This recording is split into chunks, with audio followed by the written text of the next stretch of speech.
चलो भाई। Hey guys, welcome back to the channel. पिछले वीडियो में हमने क्लॉजेस कवर अप करे थे और उसके बाद हमने कुछ एलियास के टाइप देखे थे। आज के इस वीडियो में हम देखने वाले हैं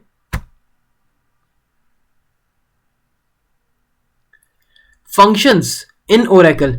मतलब हमारे ओरेकल में फंक्शंस क्या होते हैं। जैसे हमने पाइथन में फंक्शंस पढ़े थे, उसी तरीके से ओरेकल में भी फंक्शंस का कुछ पर्टिकुलर रोल होता है। चलते हैं ओरेकल में और देखते हैं इसका इम्प्लीमेंटेशन। सो फॉर दिस मैंने एक टेबल बनाई है, दैट इज EMP। इस EMP टेबल में हम हमारे फंक्शंस को एग्जीक्यूट करके देखने वाले हैं। अब फंक्शंस बेसिकली होता क्या है, वही सेम चीज जैसे हमने पाइथन में पढ़ी थी कि एक तरीके का ऑब्जेक्ट होता है जो कुछ इनपुट लेके कुछ ना कुछ उसका आउटपुट देता है। अगर सपोज जैसे अगर आपको याद हो, जब हमने टिक टैक टो गेम बनाया था तो डेफ यूज करके एक फंक्शन गेम का हमने जनरेट करा था, जो क्या करता था, x 0 ये सारे ऑपरेशंस परफॉर्म करने के काम आता था। फंक्शंस क्या होते हैं कि अगर हम मल्टीपल लाइन का कोड लिख देते हैं तो उसमें प्रॉब्लम जनरेट हो सकती है ऑब्वियसली। तो उसको ओवरकम करने के लिए हम एक वर्ड से हम किसी चीज का यूज करके फंक्शन बना देते हैं और उसी फंक्शन से हम उसका इंप्लीमेंटेशन करके देख लेते हैं। अब देखते हैं ये एग्जीक्यूट कैसे होगा।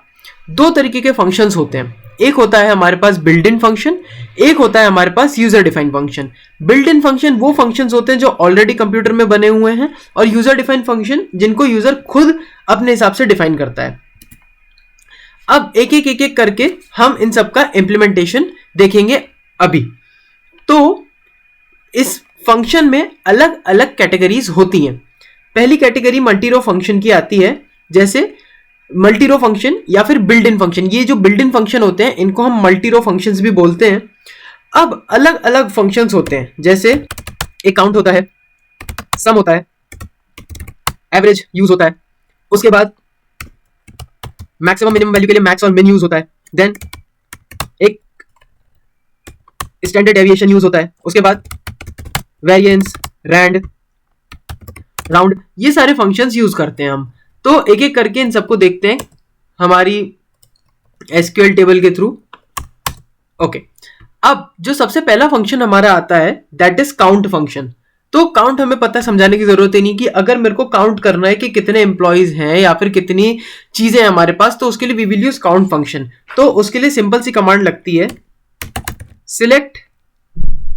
अब जैसे हम लगाते थे सिलेक्ट स्टार की सारी चीजें ले लो। अब हमें कुछ कॉलम किसी जिस पर्टिकुलर कॉलम पे अप्लाई करना है उसका नाम लिखेंगे। जैसे अगर मुझे काउंट करना है कि कितने एम्प्लॉइज हैं मेरी टेबल में, तो उसके लिए सपोज मैंने लिख दिया EID मेरे कॉलम का नाम। उसके पहले क्या फंक्शन आप यूज कर रहे हो, we are using count function. तो काउंट करके बताओ कितनी ID है, किस में से, मेरी एम्प्लॉय टेबल में से। तो फ्रॉम एम्प्लॉय टेबल। तो उसने बता दिया कि EID इज इक्वल टू 10, मतलब 10 एम्प्लॉइज हैं आपके टेबल में यहाँ। और यहाँ देख लीजिए 1 से लेकर 10 ही एम्प्लॉय हैं। अब कितने नाम है अगर मेरे को चेक करना हो, तो उसके लिए similarly we will use ENAME। तो वो काउंट करके बता देगा 10 नाम है। अगर मैं सैलरी पर अप्लाई करूं तो उसने बताया कि 10 बंदों की सैलरी है। तो काउंट फंक्शन बेसिकली काउंट करने के काम आता है कि कितने कॉलम्स हैं आपके पास। नेक्स्ट हमारे पास आता है मिनिमम एंड मैक्सिमम फंक्शन। तो अगर मैं लिखूं सिलेक्ट मिन ई सैल, मतलब जो एम्प्लॉय की सैलरी है उसमें से मिनिमम सैलरी कितनी है वो मुझे बताओ। तो इसने बता दी 1000 मिनिमम है। और आप टेबल में देख लीजिए यहाँ पे 1000 आई, एक पर्सन है आई जिसकी सैलरी 1000 है। अब यहां पर आपको दिख रहा होगा मैक्सिमम सैलरी ये है 5,50,000। अब इसको अगर मुझे फिल्टर आउट करके देखना है तो सिलेक्ट मैक्स, मैक्सिमम सैलरी, तो वो 55,000 मेरे को उसने फिल्टर आउट करके दे दी। तो एक तो हमने फंक्शन पढ़ा काउंट करने के लिए, मिन मैक्स अगर मुझे मिनिमम वैल्यू चाहिए और मैक्स अगर मुझे मैक्सिमम वैल्यू चाहिए। नेक्स्ट हमारे पास आता है सम फंक्शन। अब अगर मुझे देखना है कि अरे बहुत टाइम हो गया, मुझे चेक करना है कि कितनी एम्प्लॉय को मैं सैलरी बांटता हूं, कितनी सैलरी बांट रहा हूं मैं मेरे एम्प्लॉयज को, ताकि मेरे को रिटर्न भी तो पता चले कि अगर मैं इतनी दे रहा हूं सैलरी तो रिटर्न कितना आ रहा है। तो उसके लिए लगता है सिलेक्ट सम। अब सम मैं किस चीज का चाहता हूं, टोटल सैलरीज का, कि मेरे को बताओ कितनी सैलरी बांट रहा हूं मैं फ्रॉम ईएमपी, एम्प्लॉय नाम की टेबल में से। तो मैं 8,50,000 सैलरी डिस्ट्रीब्यूट करता हूं पर मंथ, मेरे जितने भी 10 एम्प्लॉयज हैं उनको। अब मुझे ये पता करना है कि टोटल तो मिल गया, कितनी है वो भी मिल गई, कौन कौन है वो भी मिल गया। अब एवरेज मेरी जेब से कितना जा रहा है, क्योंकि कभी जैसे कंपनी हर महीने प्रॉफिट तो देना ही, हर महीने सैलरी तो डिस्ट्रीब्यूट करनी ही होती है, तो हर महीने कुछ ना कुछ प्रॉफिट कुछ ना कुछ लॉस होता ही रहता है। तो ऑन एन एवरेज मेरी कितनी सैलरी जा रही है, तो उसके लिए जस्ट कुछ नहीं करना आपको, जस्ट आपको AVG एवरेज लिखना है, एंटर मारना है, तो उस पर्टिकुलर कॉलम का एवरेज चला जाएगा। तो पर्टिकुलरली मैं 85,000 इन सबका एवरेज, ये इन सबका एवरेज 85,000 पर मंथ एम्प्लॉयज को जाता है। ओके, एवरेज हो गया। नेक्स्ट आता है हमारा स्टैंडर्ड डेविएशन। तो सिलेक्ट, आई होप मैथ्स में सबने करा होगा स्टैंडर्ड डेविएशन कैसे निकालते हैं। स्टैंडर्ड डेविएशन किसका निकलता है, किसी न्यूमेरिक वैल्यू का ही निकलता है। मैंने सैलरी का निकाला, कहां से, फ्रॉम ईएमपी, एम्प्लॉय नाम की टेबल में से। तो 116,5798.693 ये मेरा स्टैंडर्ड डेविएशन है। अब अगर मेरे को वेरिएंस निकालना है तो कैसे आता है वो, तो जस्ट सिंपली यहां पे वेरिएंस लिख दीजिए।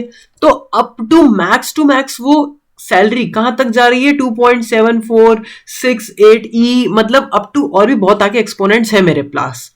तो ये होते हैं सिंपल से हमारे मल्टी रो फंक्शन, या फिर मैं कहूं बिल्ड इन फंक्शन। अब बहुत सारे अलग अलग फंक्शंस को हम यूज करते हैं, जैसे कि उसको वो आते हैं हमारे यूजर डिफाइन कैटेगरी में सिंगल रो फंक्शन में। अब सिंगल रो फंक्शन क्या होता है, सिंगल रो फंक्शन एक ऐसा फंक्शन होता है जो केवल एक ही रिकॉर्ड पर एट अ टाइम अप्लाई होता है। यहां तो हम क्या कर रहे थे, यहां हमने सैलरी ले ली, अब वो सब पर अप्लाई हो रही है। यहां पर फिर हमने नेम्स ले लिए, काउंटिंग कर ली, तो वो सब पर अप्लाई हो रहा है। अब बहुत सारे अलग अलग हमारे पास सिंगल रो फंक्शंस अवेलेबल होते हैं। जैसे एक हमारे पास होता है अपर केस, एक हमारे पास होता है लोअर केस, कि मतलब अगर छोटी वैल्यू दिखानी है, अपर केस अगर मतलब कैपिटल में वैल्यू दिखानी है, और अगर स्मॉल केस में वैल्यू दिखानी है तो उसके लिए लोअर केस लगता है। नेक्स्ट हमारे पास है, अगर इनिशियल वैल्यू को कैपिटल दिखाना है तो इनिट कैप। उसके बाद अगर लेंथ पता करनी है किसी पर्टिकुलर कॉलम की तो लेंथ लगता है। लेंथ के बाद अगर मेरे को किसी पर्टिकुलर चीज को जोड़ना है तो आपको पता है we will use concat.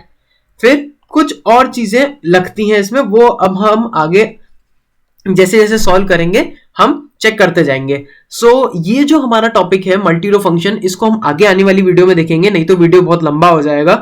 That's it for this video guys. And अगर आपने टर्बो कोडिंग को सब्सक्राइब नहीं करा है तो please do like share and subscribe. यहां पर go for Oracle database playlist, and यहां पर बुकमार्क करें इसको क्लिक करके, लाइक करें वीडियोस को। That's it for this video guys. Thank you for watching this video and I will see you next time.